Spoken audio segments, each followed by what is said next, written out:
Welcome to another edition of the Coach Alexander Show. I'm Kim Assad, Mustang mom, and your local real estate broker with Compass Real Estate. Enjoy the show. Go Mustangs! Hello, Mustang Nation. Matt Carnes, Grapevine Booster here for Week 8 of the Coach Mike Alexander Show, Team 100 season. And Coach, it was a cold, wet Friday night. Didn't go quite as well as everybody was hoping, but before we get to that, let's talk about Thursday night, which was also cold and wet. Talk about the freshmen and JV this week, and then we'll get into the varsity game after that. Well, I wasn't in attendance at the JV game, and the video that we had shot over at Heritage wasn't the best, so I probably didn't get to experience it fully, but listening to the coaches and parents that were over there, sounded like we pretty much dominated the game, was never really in question. I felt like we played really well up front defensively, from what I could tell in the video, and tackled really well. Once again, defense just carrying that JV team, and really proud of those kids. Well, it was a really cold and wet ball game. The irony of that was that it was the passing game and a phenomenal catch by one of the juniors, Sidney Hubbard, that laid out to make one of the touchdown catches, and there was no way in my mind he was going to get to that ball, much less hang on to it, but he did. Well, we've seen Sidney really grow and progress this football season, and Sidney's got really, really great speed, and we're expecting big things from Sidney on the varsity next year. So, that's why it's so important for kids that, are right there on the cusp of breaking through and really developing into great football players. It's important that they play a good season on the JV and gain that experience and that confidence, because Sidney's a prime example of a kid who just every game this year has gotten better and better and better, and I wouldn't be surprised if come playoff time Sidney doesn't find his way on the field here or there and get a chance to catch some of those balls in a varsity game, maybe even this year. Well, it'd be good to see that. It was fun. The team did carry themselves well. And then the freshman team also had a great night as well. They did. We ended up canceling the B game temporarily. We're going to reschedule the freshman blue team game for week 10 when we're supposed to play Turner. They only have one sub-varsity team, so we'll probably talk about that more next week. But our blue team kids are going to get to play Heritage. It'll just be week 10. And so we just played one freshman game last week and started off in our favor and really was never in doubt. It got to be 22-0 at the end of the first quarter, and game finished up 42-0, and kids pitched a shutout and scored a bunch of points in the cold, wet weather, and we had good run game, threw and caught the ball when we needed to, and it was a good night for the Mustangs. Well, it was good Thursday night. Then we go to Friday. We had a great breakfast of champions. Former Mustang comes in, Andrew Marr, and what a story, and what a way to carry on the message of resilience. So tell us about Andrew. Man, Andrew is a former Special Forces Green Beret, and Andrew, like many of our veterans, has experienced some post-traumatic disorders, and his mostly from concussions that he sustained shooting heavy artillery. And he went from, in a high-functioning Special Forces member to being, struggling with being emotional for very, just out of the blue, and depression and things like that.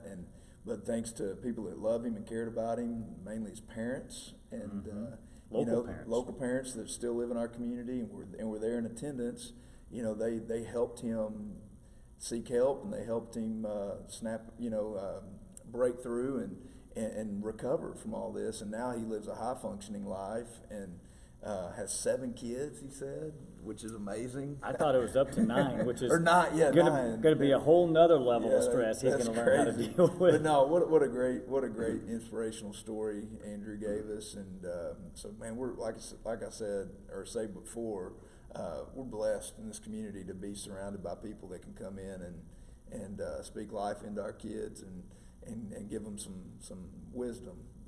Oh, it was great. What a timely message. And I had a very good friend in from Omaha, Nebraska.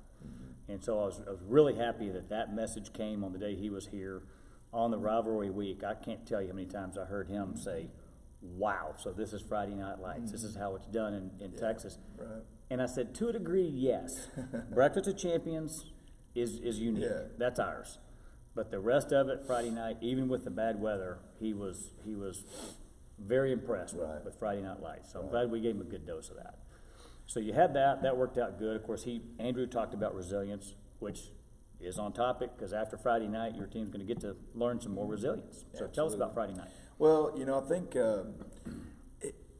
first half went pretty much like we expected or hoped for. Defensively, we knew we were going to have our hands full. Heritage has a very good offensive line, probably the best offensive line we've seen. Maybe them or Cooper. But we knew we were going to have our hands full, and our defensive kids, the first half, really, really answered the bell. We had some unfortunate things happen throughout the course of the game that kind of go a little bit unnoticed. But when you look back and you start breaking the game down, you realize first series of the game, phantom pass interference penalty on Sam Assad over on their sideline on 3rd and 15, where they should be punting the football, gives them a first down.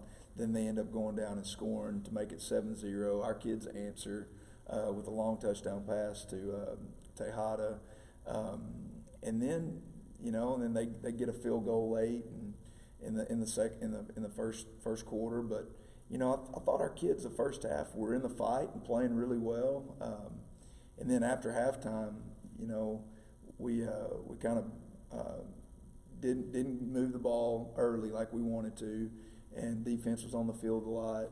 And man, when they lined up to kick the field goal that should have made it 14-7, and then the officials called a roughing the kicker penalty, which was completely. It's a subjective call. We felt like their kicker held his leg up for an extended period of time to draw that penalty and flopped a little bit. But either way, it went from should have been 14-7 to now 18-7, and then I think the wheels started to come off a little bit, and we started to press but hats off to Heritage. They played a very, very clean game, didn't turn the ball over, and converted on some third downs when they needed to, and stopped us, on our third down. So it was a good high school football game. They came out on the winning end this year, and we got to move forward and get ready to hit the playoffs full steam. Well, it's you in your letter this week. You said it was bittersweet, and for us personally, who know some of those Heritage kids, it was bittersweet because it was actually good to see some of the kids we know have a good game. So congratulations to those guys for a good game. But let's take a look at some of the highlights here and see what happened in the cruddy weather on Friday night. So I put these in order of the game, and this is the opening kickoff. It was good to have Braxton back in the game, kicking off, and so we popped the first one up, and expecting good coverage. Elijah Steele was a little bit not himself. That's him at the top of the screen. Needs to be turning that ball back in. He lets it outside of him. He's battling a back injury. That's why he didn't end up playing much after the first series. But the reason I put this on there, I want to show everybody the effort of Braxton Russell, our kicker. And that's a kicker right there, going full steam ahead and tackling an all-district skill kid by Heritage and Chad Turner. That's a good play by Braxton. Shows the fight and heart that he has. And then on to defense. Like so this is 2nd and 10, first series. We were, our kids just played extremely well. Like I said, this is a very, very talented offensive line, and you can see our guys just fighting their tail off up front, getting a lot of hats to the ball. We had a ton of negative plays in the game against Heritage. And then, we get them in 3rd and 15, that same series, and up top is where they're going to throw the PI on Sam Assad, which, all he's doing is walling as a receiver, doing what he's coached to do, flips his head around. It's about to be 4th and 12, and next thing you know, first down, and we're, got our back against the wall a little bit. Kids never stop fighting though. First series still come down and get a negative play, and that was just indicative of the whole night. All right, they end up going in and scoring 7-0, and Coach Smith and the offensive staff drew up a nice scheme here to get Caleb matched up with an outside linebacker. Guy kind of misplays it, and then we have good downfield blocking. Guys doing a good job of staying in front of their man, not blocking the back or anything. 7-7, you know, we're in the fight. Defense back on the field, continuing to fly around and play tough, physical football.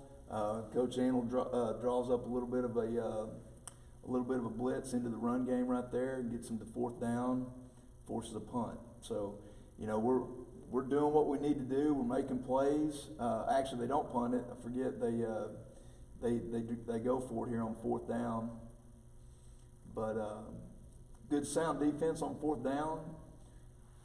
A lot of hats to the football. Kid makes one miss and then get people there, and now we got the ball back. Didn't do anything with it. Defense on the field quite a bit, but you know, Heritage does some good stuff on offense that really make us work defensively, and you know it's always fun playing these guys because Coach Willis and his staff do a good job making our defense have to recognize formations and that sort of thing. Threw this on there. This was just you know one of our you know, nothing was easy offensively the other night. No. Their defense played a fantastic game.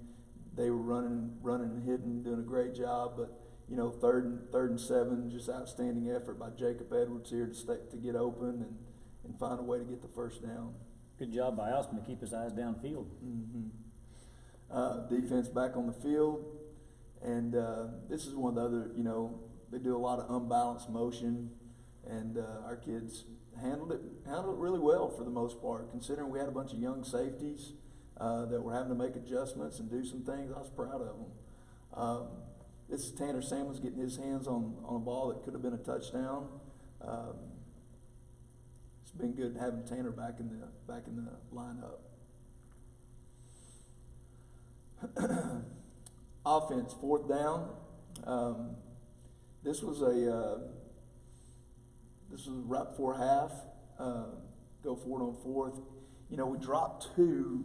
Oh man, dropped 2 right before this, where we were hoping we were going to be able to get down, at least get in field goal range to try and make it, you know, 11-10 right before half. We didn't. But this is a nice catch on the sideline by Ben Gares as the time expired. We were trying to get out of bounds with 1 second left there. Second half, getting the ball back, get some strong running. You know, we hurt ourselves. You can see it's 2nd and 10, and that was kind of the story of the night offensively. Heritage made things really difficult on us, and then we hurt ourselves a lot of times by having untimely penalties that put us behind the chains. And you know, like I said, they made life difficult on us, and we didn't help ourselves at times. Once again, they're down in the red zone, but our defense just continued to rise to the occasion. You know, in a game where our offense only snapped the ball 44 times, which is season low, defense had every opportunity to give up more points than what they did. You know, for us to hold them to 28 when our offense only snapped it 44 times was a significant feat. So at this point, it's 11-7. And we've held Heritage, and they're about to kick a field goal to make it 14-7, which is where you want to be. I mean, you're still within 1 score, getting the ball back. It's in the 3rd quarter, and so Sam comes off the edge.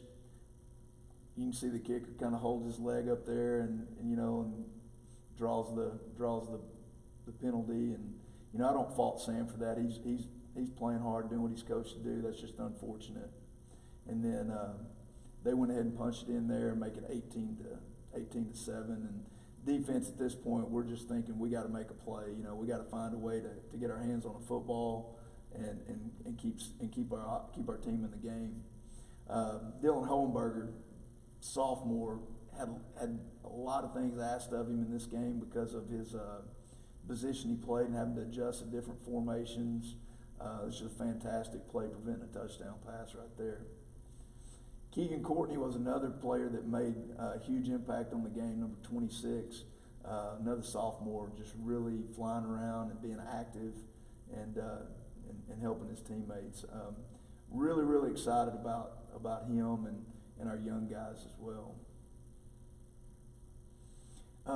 Once again, you just see the defense flying around, and the score is what it is at this point. It's probably out of hand with the time remaining, but our kids just never quit fighting, kept playing the game hard, and defensively, I was not disappointed at all with our kids, considering the offensive line that we had to go against, and as tough as we played, and I was proud of them. I think there were a couple plays where we busted a coverage and it hurt us, but overall, defensively, I felt like we played well enough to win the game. Offensively, we got taken to us a little bit, and so it's time to regroup and continue to get better and make a playoff push. Well, it'll help you as you head to the playoffs, and we're with you. We're all still proud to be Mustangs, but let's talk about the DNA kids, the kids that earned the Mustang DNA this week. Yeah, so first off, we'll lead off with the attitude. Chad Ngoe has always been a quiet kid that, he came to football kind of late, and he's always been a kid that went out there and just played his game and did his job, but has never really up to this point, shown emotion and shown, how much he really loves his teammates. And the other night, for the first time, we saw him like on the sideline, rooting on the defense and being fired up, and that was I think it's going to help our offensive line down the road just to see Chad be that engaged, because he's so big and powerful, and he's got some really good highlights from this game, but to see his emotion was exciting the other night. Before you move on, I do want to point out, we had my son, ex-Mustang and ex-quarterback, point out several times, hey, that left tackle, he's really good. Yeah. He's seeing stuff that the rest of us Right. don't see because he knows how to watch film, and he's done that before. He said, that left tackle is really good. Yeah. So congratulations on that, Chad. Chad's gonna play football in college somewhere, and so we're really excited of the growth that Chad's had. So that Chad's attitude, and then compete goes to Jacob Edwards. Man, we could give this kid the compete award most every week. He deserves it. He's always out there battling and fighting and scrapping, and so we're proud for Jacob. We're proud he's on our team. And then the tough award goes to Nicholas Chevalier. He undersized. Nick. Don't tell anybody this, but he probably only weighs about 175 pounds, and he's lined up against Gavin Byers most of the night. He's given up over 100 pounds and just fighting his tail off, and he lost some of those, and he won some of them too, though. He did. And he was in the backfield quite a bit, and so congratulations, Chevy. We're really proud of you in the game that you had. And then our family award goes to Jack Turner.